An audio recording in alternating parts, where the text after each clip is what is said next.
over the years, I've been fortunate enough to shoot lots and lots of guns. Most of the guns I've shot have all functioned flawlessly. Typically, the guns that I shoot, and when this is most of the guns I shoot, have been loaned to me, and those are of course typically great guns that friends might own that they love, or at SHOT Show. And of course, when you go to media day at the range, they get the best of the best out, and you know, of course all those guns are firing flawlessly typically. But there's some guns that I've owned that are just terrible guns, really awful guns. And you know, of course, you can't trust a gun. If I can't trust a gun, it's awful in my opinion. Now, what I mean by trust is failures to fire, misfeeds, maybe accidental misfires, or if that particular gun has a history of having issues from other people, I tend to get rid of those guns. Those tend to be the guns that, in my opinion, these are the worst guns. You don't want these guns. So this is the top 10 list of the worst guns that I've ever owned. Now, I'd also like to address that I do understand that there are lemons, and there's many guns on this list that you're going to go, my goodness, how could you say that's a bad gun? There's many guns on this list that I guarantee many of you are going to strongly disagree. But I have my reasons. Might be because I just happen to get a lemon. But if something's just going to fail over and over again, I don't care if yours runs great. Mine was terrible, so I don't trust that gun, and it makes the top 10 worst gun lists. Number 1, the new Walther PPK in 22 LR. This gun I had high hopes on. Love the Walther PPK. Love the idea of having it in 22 LR. The Walther PPK in 22 LR is also made in Germany, whereas in the 380 is made in the United States. Now here's what I hated about the gun. It constantly failed, constantly misfired, constantly failed to eject. And in the end, when I also compared it to the 380 that was made in the US, you could just look at the two guns and you could tell the one that's made in the US is a much, much nicer gun than that terrible gun, that 22 LR made in Germany. Growing up, my older brother's all-time favorite gun was the Walther PPK. So when I saw this gun come out, and it was from Walther, from Germany, and it was such a big letdown, I literally made a video.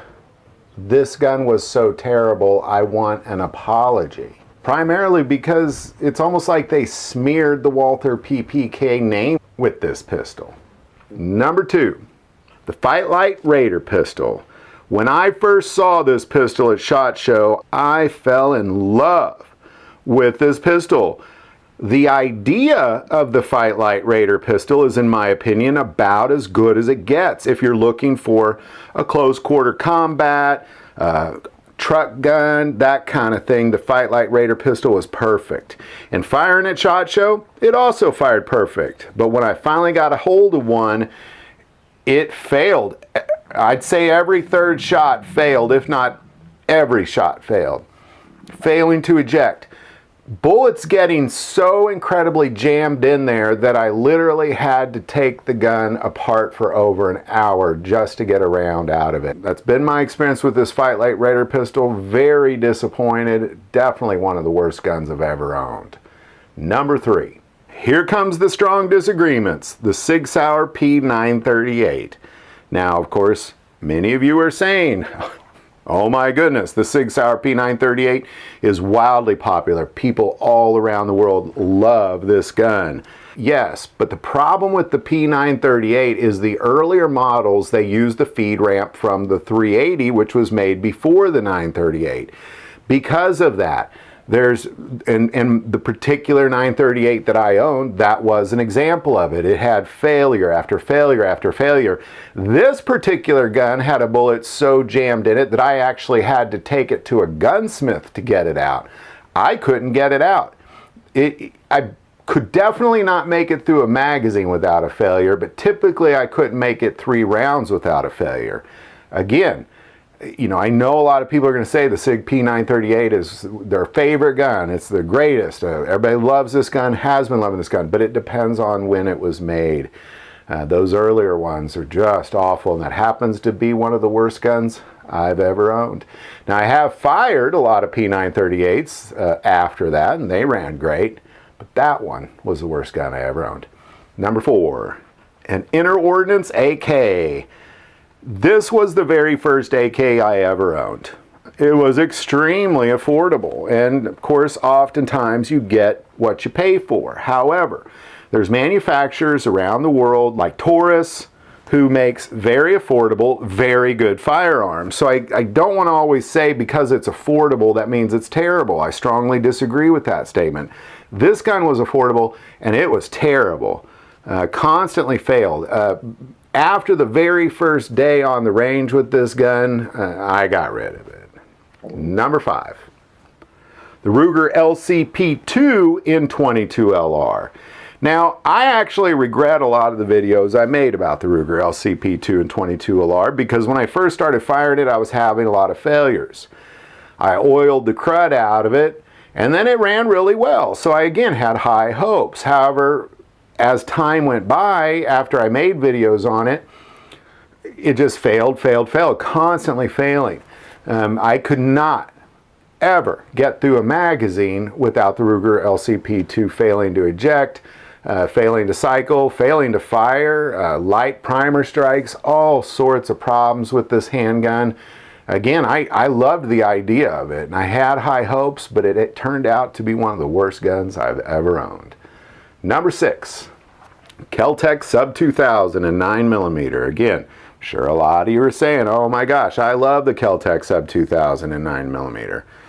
I like the idea of it too. Problem was, the KelTech Sub2000, I did have the first generation of it, but it always failed. It failed, and it failed, and it failed, and I love that gun, and I wanted it to work so bad. And I called KelTech, and they said, well, cycle about 500 rounds, which today would be kind of like saying, well, throw 500 bucks at it. But at the time, I had a lot of ammo, and it was still affordable, so I did. I cycled 500 rounds, and it did loosen it up a bit, but it still was failing.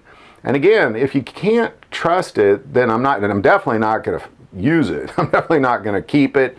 The guns that I'm going to defend my life, defend my family with, they need to function 100% of the time. So this Sub2000 had to go. Number 7, here comes another one. As soon as I say what this gun is, many of you are going to be up in arms about how incredibly wrong I am on this. But again, this is the one I've owned, and that's the Remington 700. Now, you know, the Remington 700 is probably the most popular bolt rifle right now. Everybody seems to want to get a hold of a Remington 700. And I know people that have like 50 Remington 700s, and they love them all. This one, not so much. This was a bull barrel in .223, but the problem that I have is if you look inside the bolt of all Remington 700s is the firing pin is contained within a spring. And if the end of that spring is bent at all, it will scratch and grab a hold of the inside of the bolt, which means it'll give you soft primer strikes over and over and over again. And then once you realize what the problem was, the inside of your bolt's already scratched up. You know, yeah, you can bend it back and it will work, but you know, again, you shouldn't have to go through that for a Remington 700. So after I got rid of that Remington 700, I never replaced it with another Remington 700. Number 8, a Sig P320. Now, again, this is probably another one that everybody's going to start going off on. You know, in addition, it's probably one of the best-selling semi-automatic pistols right now. But for me, I bought one of the very first Sig P320s that came out because I had been carrying the Sig P250 for years up until the introduction of the Sig P320. It was, in my opinion, one of the best semi-automatic pistols I've ever owned. Had a fantastic double-action trigger, extremely accurate, wonderful gun. But once I felt that striker-fired trigger on the P320, what I realized was it's the same gun, but with a better trigger. Now, here's why I call it the worst gun I've ever owned.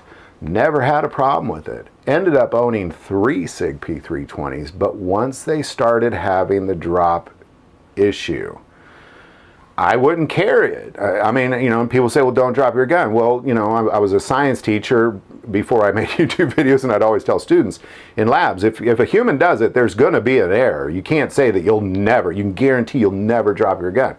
And this just wasn't an option for me. So I got rid of all my P320s. Now, I know Sig has fixed it. However, for some reason, lawsuit after lawsuit after lawsuit after lawsuit from police around the country who have had their Sig P320s go off just in their holster. So there's no way I would ever carry a Sig P320. Again, I know a lot of you disagree. You say, my Sig P320 is perfect, never had a problem, I don't drop my guns. I hear you. But if I don't trust it, I'm not going to carry it. I'm definitely not going to trust a gun that might go off in my holster or might go off if I dropped it. It, in my opinion, becomes the worst gun I've ever owned. Number 9, the Fenix 22LR. Now, I'm sure a lot of you are like, well, finally you're naming a gun that we all know is terrible. But, you know, mine was terrible, and this is finally a gun that probably all of you will say, well, mine too. Except I'm sure there's a few of you out there that like the Fenix 22LR, and I like the idea of it. It was extremely affordable, and it's very small, lightweight 22LR, but, you know, it's got to work. And what I was having was failures to eject and light primer strikes and, you know, the usual suspects in terrible semi-automatic 22LRs. But it wasn't the worst. The Walther and the Ruger were the worst. It was better than them. I will say it was better than Walther and Ruger, but it was terrible. I wouldn't carry it. That I do know. And finally, number 10, the Smith & Wesson MP 15 Sport. Now, before you start going, what, not that one too, I did love that rifle. It was a great rifle. Early on, I did a lot of videos on it, but what I regret about it was shortly after I bought it, they came out with the Sport 2. And that's what I regret about it. It didn't have a dust cover or a forward assist. So I'd like to kind of throw in that at this moment, that I believe that all ARs need a forward assist and a dust cover. You know, especially if you're in a combat situation, or if you've just been using your rifle a lot, you're going to need a dust cover and a forward assist. And the reality of not putting it on there is it just makes you wish you had that on there. I ended up getting rid of it and got the Smith & Wesson MP Sport 2, which is the same gun, just with a forward assist and dust cover as far as I know. Now, with that being said, again, I just want to say, you know, any AR that isn't consistent with, you know, either military grade or better, I think you're buying something that you probably shouldn't mess with, I guess is what I'm getting at. So there you go. There's my top 10 list of the worst guns I've ever owned. Now again, I apologize to, I'm sure this list offended most of you, because a lot of the guns on this list are some of the most popular guns right now. I'm just being honest. This is my experience that I've had with these guns, and if they run like garbage, they're the worst guns I've ever owned. If I think that it's going to misfire or fail, you know, again, I'm not gonna own it. And it's not just me being paranoid. It's lawsuits all around the country popping up every single month. So, you know, Google it. So there you go. There's my top 10 list. Just trying to be honest. A lot of people watch this channel to see, you know, like I want to know, is this a good gun? And I just want to be honest with you that these are guns that I'm sure I'm going to get a lot of hateful messages. That's okay. I said that at the beginning. I knew that would happen. But out of all the guns I've ever owned, these 10 are definitely the worst. Love to hear what your worst are. Love to hear any disagreements or agreements. If you had problems with some of these guns that everybody seems to love, put that below too. Love to hear some insight on that. If you like this video, click like and subscribe. Feel called to support this channel to Patreon. That link is also below. But the most important part of this channel is we take prayer requests. So please don't ever hesitate to send that in. Thank you for watching this episode of God, Family, and Guns. And as always, love God, love your family, and love guns.